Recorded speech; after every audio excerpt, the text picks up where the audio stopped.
প্রতিকল্পে আজকের হয়েছে।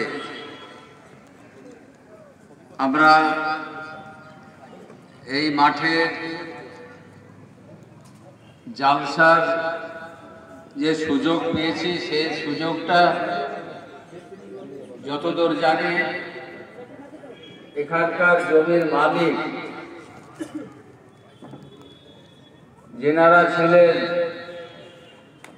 আমাদের ফজলুল্লাহ সাহেব, ফরজুল্লাহ সাহেব এবং শফি ভাইদের আরো অন্যান্যদের হয়তো আরো আছে, তেনারা মুক্ত হস্তে মাদ্রাসাটি দান করেছিলেন।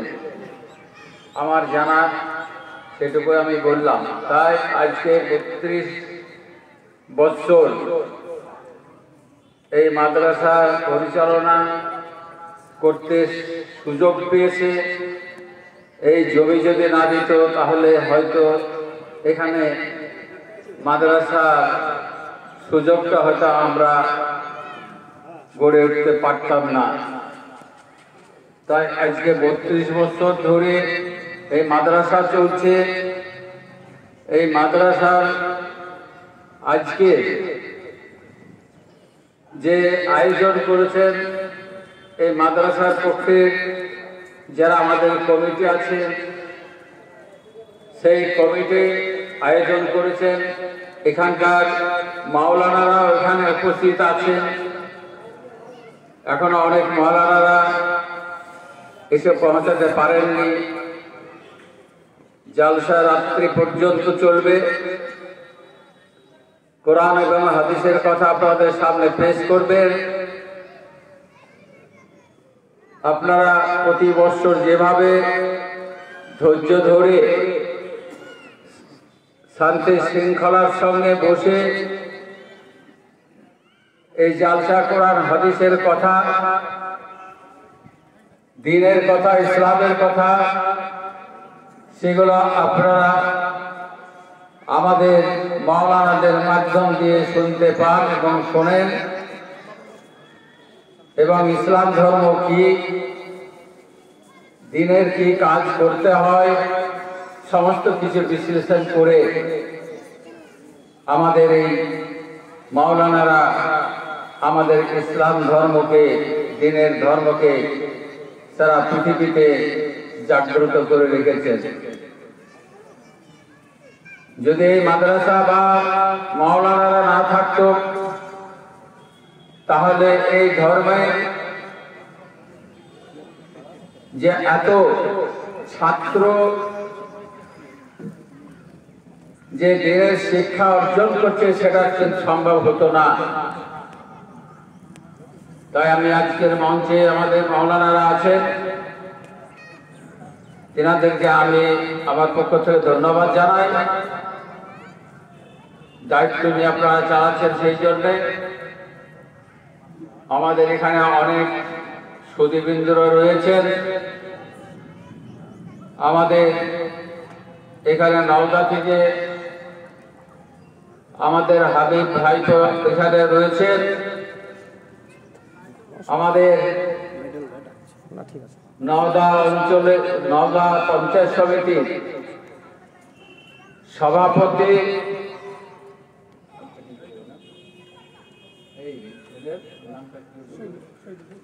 শহীদুল সাহেব ওইখানে আছেন, আরো অন্যান্য অনেকে রয়েছেন। জালসা আমরা আরবি ভাষায় বলি, জালসা যতটুকু জানি এখানে যেটুকু আলোচনা হয় কোরআন এবং হাদিস সামনে রেখে আলোচনা হয়। কোনো আলাদা গল্প হয় না, কোনো আলাদা করে নিজের চিন্তাধারা দিয়ে কোনো যুক্তি বের করে সাজিয়ে গুছিয়ে কিছু বলার অধিকার নেই। কোরআন হাদিসের বাইরে একটাও গল্প করা যায় না, যাবে না।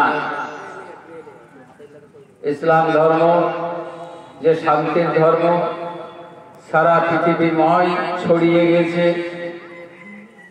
বিগত দিনের আদম আলাইহিস সালাম থেকে শেষ নবী হযরত মুহাম্মদ আহমদ মুস্তাফা সাল্লাল্লাহু আলাইহি সাল্লাম পর্যন্ত সমস্ত কাহিনী আমরা যতটুকু জানি, আমাদের শিক্ষক মাওলানারা সম্পূর্ণটাই তিনারা হেফজ করে রেখেছেন। তিনারাই বক্তব্যের মাধ্যমে আপনাদের সামনে পেশ করবেন। কোরআন হাদিস যদি আজকে না থাকতো, তাহলে আমরা সেই অন্ধকার যুগের যারা বিগত দিনে সেই মানুষগুলো পথভ্রষ্ট হয়ে গিয়েছিল, তাই আমরা হয়তো পথভ্রষ্ট হয়ে যেতাম। জাগ্রত করে রেখেছেন কোরআন হাদিসকে আমাদের এই মাওলানারা। আজকে মাওলানারা আজকে যে ছাত্র ছাত্রী থেকে তাদের দিনের শিক্ষা দিচ্ছেন এবং এই মাদ্রাসায় জেনারেল শিক্ষাও হচ্ছে, এটা আমাদের এই এলাকার প্রত্যেকটা বাড়ির ছেলে মেয়েরা একটা শিক্ষা অর্জন করার একটা সুযোগ পাচ্ছে। যদি মাদ্রাসাটা না হতো তাহলে এই শিক্ষা অর্জন করতে পারতো না। তাই আমরা ধন্যবাদ জানাবো আমাদের ছাত্র ছাত্রীদের অভিভাবকদেরকে, যেনারা এই মাদ্রাসায় বিশ্বাস করে আপনাদের ছেলে মেয়েদেরকে এখানে শিক্ষা অর্জন করার জন্য এখানে অ্যাডমিশন দিয়ে থাকেন। এবং আমার এখানকার মাওলানারা শিক্ষকরা যেনারা আছেন তেনাদেরকে ধন্যবাদ জানাবো। তেনারাও আপনাদের জানা কোরআন হাদিসের কথা, জেনারেল শিক্ষার কথা সবগুলোই আপনারা তাদেরকে পঠন পাঠনের মাধ্যম দিয়ে আজকে শিক্ষার জগতে নিয়ে আসতে পারছেন।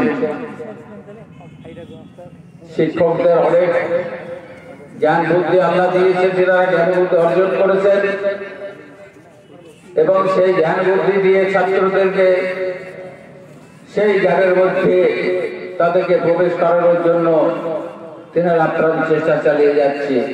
32 বছর ধরে আমাদের এই মাদ্রাসা, আমার সামনে ভাই মাদ্রাসা যখন আমরা আলোচনা করি তখন আমরা সবাই থেকেই এই মাদ্রাসার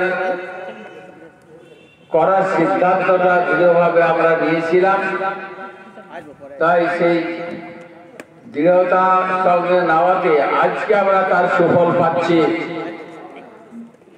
আজকে আমরা বাৎসরিক জালসা দিচ্ছি, জালসার মাধ্যমে মাওলানাদের কথা, কোরআন হাদিসের কথা আমরা শুনছি ঠিকই, কিন্তু আসল কারিগর আমাদের শিক্ষকরা মাদ্রাসার যারা আছেন তিনারাই আসল কারিগর, মানুষ গড়ার সমাজ গড়ার কারিগর।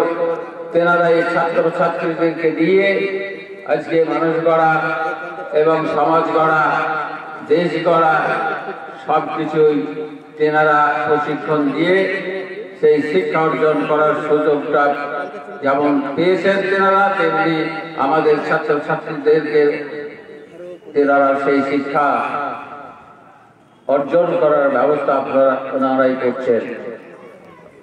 অভিভাবকরা স্কুলে বা মাদ্রাসায় ভর্তি করা তাদের এইটুকুই খালি একটা সময়, হয়তো ওদের কষ্ট হলে পরে ভর্তি করে দায়িত্ব শেষ। আসল গার্জিয়ান আমাদের এখানকার শিক্ষক এবং মাওলানারা, তিনাদের উপরে ভরসা করে আমাদের এই ছাত্র ছাত্রীদেরকে আমাদের অভিভাবকরা এখানে ভর্তি করে দেন, বাকি দায়িত্ব তিনারা। তাই ওনাদের উদ্দেশ্যে আমরা বলবো, আমাদের এই হাড়গাছার এই যে মাদ্রাসা, এই মাদ্রাসা খুব সুশৃঙ্খল ভাবে চলে এখানকার যারা শিক্ষকরাও আমরা দেখেছি বিভিন্ন সময় বিভিন্ন জায়গায় অনেক অশান্তি হয়, কিন্তু আমার এই হাটগাছার এই মাদ্রাসায় কোনো অশান্তি আজ পর্যন্ত 32 বছরের মধ্যে আমরা দেখতে পাইনি। কোনো বিভাজন নেই, শান্তিপূর্ণভাবে তেনারা চালাচ্ছেন। তাই আজকে আমি সকলকে ধন্যবাদ জানাবো, আমার এই হাটগাছার সমস্ত মানুষকে, আমার এই হাটগাছার ছাত্রছাত্রী এবং তাদের অভিভাবকদেরকে এবং শিক্ষিকাদেরকে আমি আমার পক্ষ থেকে সালাম ধন্যবাদ জানিয়ে আমার কথা শেষ করছি। সকলে ভালো থাকুন, সুস্থ থাকুন। আসসালামু আলাইকুম।